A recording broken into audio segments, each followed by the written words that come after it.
2024 has generally been good to us action anime fans. We're still halfway through, and for those of you who've been keeping track, we already had a plethora of exciting shows to enjoy. That's even if we discount sequels of popular franchises that have carried the torch from the previous decade's hard hitters. I know it may be hard to know where to start, so that's what today's list looks to do. I'll be sharing what I think are the 10 best action anime for you to watch. Let's begin the list.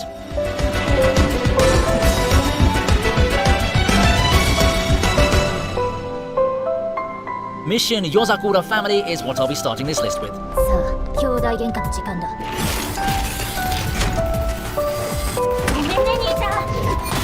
Given the whole setup of a family of secret agents living double lives in school, it's very easy to fall into the trap of comparing this anime to the ever-popular Spy Family. On the other hand, Mission Yozakura Family takes that marginally similar setup in a different direction, opting to go for more chaos and action, as opposed to the more heartfelt slice-of-life-ish moments. I mean, that's not a bad thing either, and it sets up a nice, nifty identity for the Yozakura family, with it being done in the vein of a more typical shonen action series. It's an action comedy that I feel like has gone under the radar a bit for how entertaining it can become at times. Unhinged, chaotic, and such are apt descriptions of what it looks to do, but underneath the funny and hype moments are still some dramatic segments that help the audience settle in and relate with the characters. If you're a 20-something-year-old and remember Hitman Reborn, that's more of what you're going to have to expect with this anime.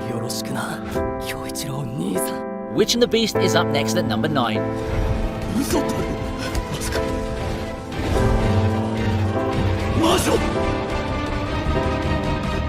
If you prefer something that has more of an edge, however, Witch and the Beast may be to your liking. A mystery action series aimed at a slightly older demographic, complete with a darker atmosphere and a good amount of magical fighting. The Witch and the Beast is an anime that thrives on its character dynamics, starting with our main duo and soon extending to the other characters who turn out to be more complex than what you'd expect from an action-heavy series. All of that serves to complement the genuinely gripping story with arcs that don't overstay their welcome. The Witch and the Beast isn't something meant for mainstream attention. It's eerie, full of intrigue, and didn't have any of the hype moments that would push a lot of shows into becoming overnight blockbusters. But if you're up for a more mature approach and a compelling world, it's definitely worth a shot.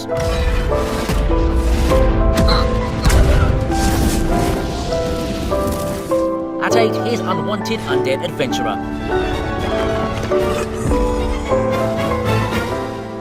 After giving the key visual and the premise a glance, one might immediately peg Unwanted Undead Adventurer as another one of those prove them wrong anime. You know, the power fantasy that starts off with the protagonist falling and coming back as something beyond broken, set to go on an adventure to bring the world to its knees. Unwanted Undead Adventurer flips things around, however, by deciding to go on a more, reflective approach. Yes, there's still the edgy-looking protagonist looking to become strong as a plot point, but the anime is a tad slower and more monologue-heavy. It seeks to build the world at what people have called a deliberate pace, and it dwells more on the implications of becoming a skeleton, giving the audience chances to digest how it really feels. It's definitely something more akin to a slice of life, and the more chill approach to doing things might throw people off a little bit. When the action parts come up though, they're still good however, so this could be a good change of pace for people very into fantasy action anime.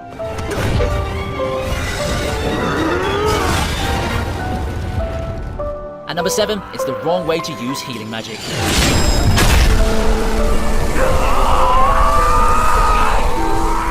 It's the beginning of 2024. Things are looking up with some big hitters coming our way. A lot of shows have hype either by being sequels or getting carried by word of mouth, with some shows seemingly coming out of nowhere by embracing their key points, like the degeneracy for gushing over magical girls. Then there's this. I'm not gonna lie, I don't blame you for overlooking the wrong way to use healing magic by brushing it off as yet another isekai when the season rolled around. But when the dust has settled, I'd say that this anime has been a worthwhile watch, showing that there are strengths in a premise that's generic. For one, I've got to give some props to how the show doesn't aim to hook you in with a shock factor or anything like that. It's also not a parody and plays the isekai part straight. Instead, it does draw you in with a more deliberate pacing, getting you acquainted with the world and the characters, and making you think of the possible ways things can go. The slow pacing ended up being a detriment at times, especially on the character development side, but I can see the point the anime team's trying to get at here. It's a good alternate approach to the isekai wave we've come to see recently that either leans heavily into parodic elements or goes really deep with the action, shock factor, and power fantasy. It's comfortably somewhere in between, and is for fans of people who prefer a slower paced isekai.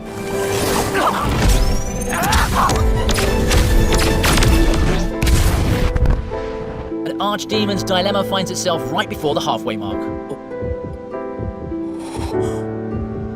And we're back to the bait and switch anime. Right off the bat, an archdemon's dilemma injects an idea into the viewer, an assumption of what it could be like. Demon Lord, with a bid to be the strongest, taking on a slave girl as his most trusted partner in this us against the world story. And true, there are elements of that at play, but while Undead Adventurer gave us a detour by instead becoming a more reflective take on the whole transformed into a skeleton subgenre, Archdemon's Dilemma does that by making unaware audiences watch possibly one of the sweetest romances you can get out of the shows with this kind of backdrop.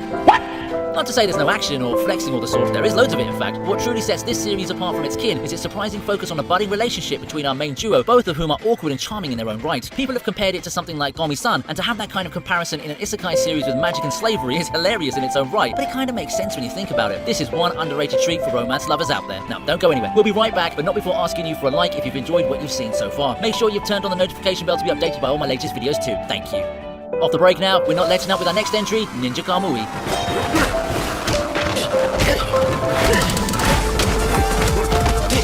Ninja Kamui is a simple story. It knows it's excellent at one thing and one thing only, insane fights, and as such, it leans really deep into it. After all, for some fans, they don't just care about realism, a deep plot or any of that. They want stimulation, lots of it. And Ninja Kamui is here to give them loads and loads of adrenaline. To say that the fights and action sequences in Ninja Kamui are wild would be an understatement. Thus crossing the halfway mark of 2024, I just don't think that a lot of action anime can match how unhinged and wild Ninja Kamui can get with its action pieces. It starts off really strong, and if you're someone who comes in with the right expectations, it does seem like something tailored to Western audiences with the way it looks and feels, so that might be a boon to you too. If you're someone who craves some frantic, gory action, Yes, I am. and wants something that goes so deep into it, Ninja Kamui may be to your liking.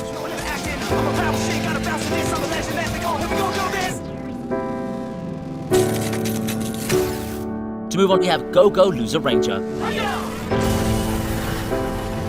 ってられねえよ、こんな茶碗。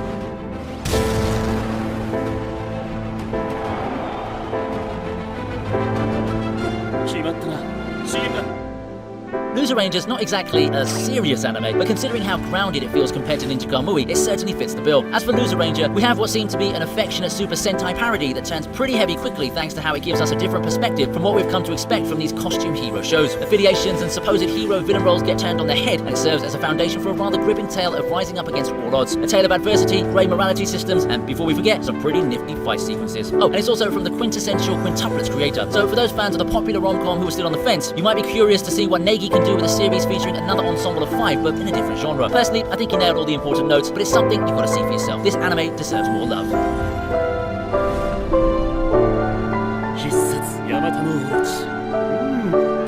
We begin the top 3 now with Windbreaker.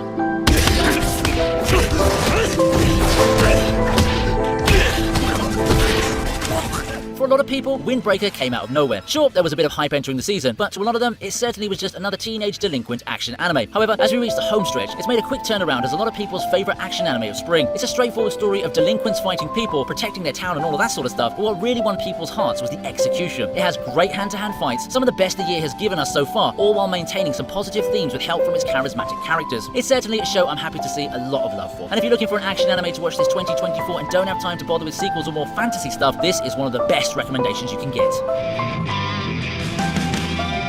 Kaiju number 8 stands proud in second place.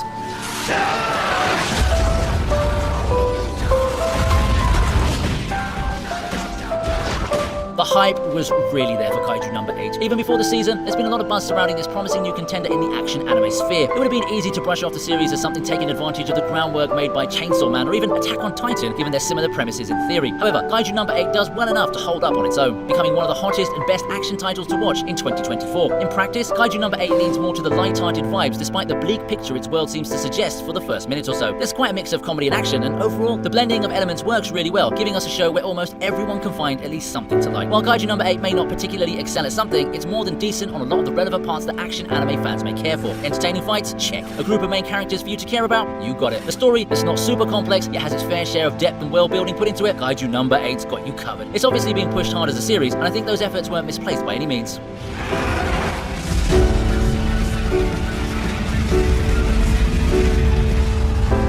Speaking of pushed hard as a series, you have to be living under a rock to at least not hear of Solo Leveling.